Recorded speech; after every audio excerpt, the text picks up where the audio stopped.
Imagine trying to defeat the world's strongest empire, build a new nation from scratch, and somehow pay for it all. Sounds impossible, but that's exactly what the American colonies attempted. Most history books celebrate the speeches and the battles.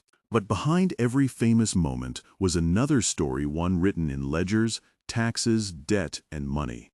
Britain had just won the 7 Years' War. Victory expanded the empire, but it also left the government buried under a mountain of debt. Interest payments drained the treasury every year. Keeping thousands of soldiers in North America only made the financial crisis even worse. Meanwhile, the American colonies were booming. Farms, ports, and merchants generated enormous wealth while the local economy continued to expand. To recover its losses, Britain looked across the Atlantic. Parliament believed the colonies should finally help pay the cost of the empire. The colonists saw things differently. They believed Britain was demanding money without respecting their rights. The biggest question wasn't how much tax they had to pay. It was simple: who had the authority to tax people with no voice in Parliament? For years, colonial merchants had quietly built profitable smuggling networks, avoiding British customs and creating their own economic system. When Britain increased inspections and enforced trade laws, those hidden profits suddenly came under serious threat. Boston became the center of resistance because its economy depended on trade. Every restriction on the harbor meant fewer jobs and less money. Then came the Tea Act. Britain gave the East India Company special trading privileges, leaving many colonial merchants feeling pushed aside. One cold night, angry colonists boarded British ships and dumped hundreds of tea chests into Boston Harbor, a protest that shocked the entire empire. Peace was fading fast. As tensions exploded, protests turned into open fighting, and the road to revolution had begun. But winning a war requires more than courage. It requires money, supplies, and a government capable of paying for all of it, and the colonies had almost none of those things. With no treasury full of gold, Congress turned to the printing press. Paper money became the fastest way to keep the war alive. At first, the new currency worked. But as more notes entered circulation, prices began rising faster than people could keep up. Before long, continental dollars lost much of their value. People started saying they were not worth a continental. Many soldiers fought through hunger, freezing winters, and unpaid wages. Their sacrifice kept the revolution alive, even when money could not. America needed help, and France answered. Loans, weapons, and military support gave the revolution a second chance. French warships crossed the Atlantic, challenging Britain's powerful navy and changing the balance of the war.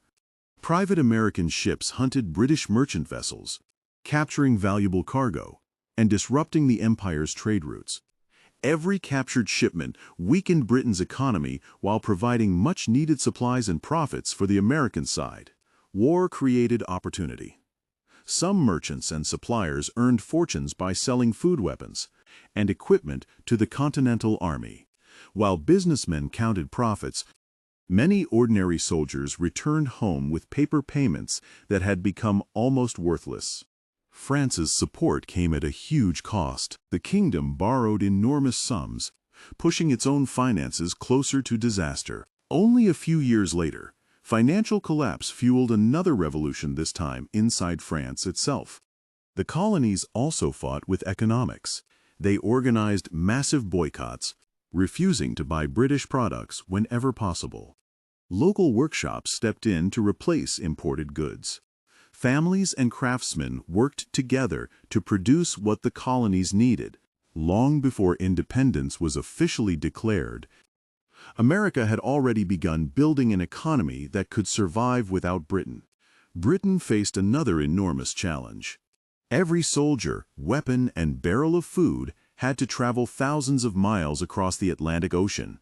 Storms, enemy ships, and long supply lines made every shipment expensive, slow, and dangerously unpredictable. As the war dragged on, Britain's treasury continued to bleed money. Victory was becoming more costly with every passing year. American privateers struck again and again, capturing merchant ships and disrupting British trade across the Atlantic. Higher shipping risks meant higher costs. British merchants lost profits, and the empire's economy felt the pressure. Finally, after years of fighting, the colonies secured their independence. A new nation had been born. But political freedom did not guarantee financial stability. The war had left behind enormous debts and economic uncertainty. Across the countryside, many farmers struggled to repay loans. Some even lost the land their families had worked for generations. Growing frustration eventually erupted into Shays' Rebellion, proving that independence alone could not solve every problem. America needed more than victory, it needed a stronger government. That realization led to the creation of a new constitution. Alexander Hamilton believed the nation's future depended on financial stability. His ideas would reshape America's economy. A national bank, reliable taxes, and stronger public credit restored confidence in the young country's financial system. Trade expanded, businesses reopened, and investment returned. Slowly but surely, the American economy began to recover. For merchants, investors, and landowners, independence opened doors to extraordinary opportunities and long-term prosperity. But not everyone shared those rewards. Many soldiers, loyalists, native communities, and ordinary families paid a heavy price for the birth of a new nation. Freedom had finally been won, but it came with a price few people expected. The celebration was real, yet so were the financial scars left behind. Thousands of veterans returned home carrying little more than worn uniforms and nearly worthless payment certificates instead of real wealth. For Loyalist families, the revolution meant exile. Many abandoned their homes, businesses, and possessions never to return again.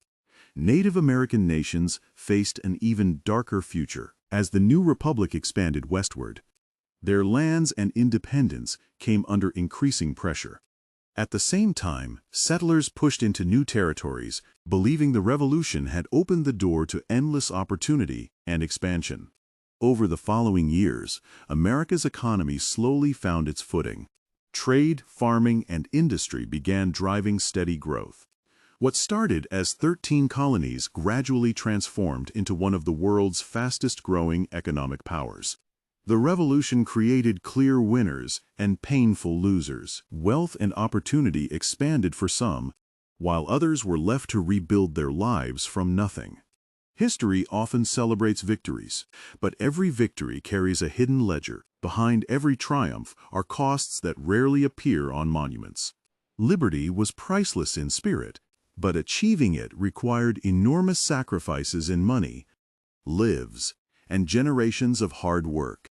The American Revolution was more than a military conflict. It was a financial gamble that changed the course of world history.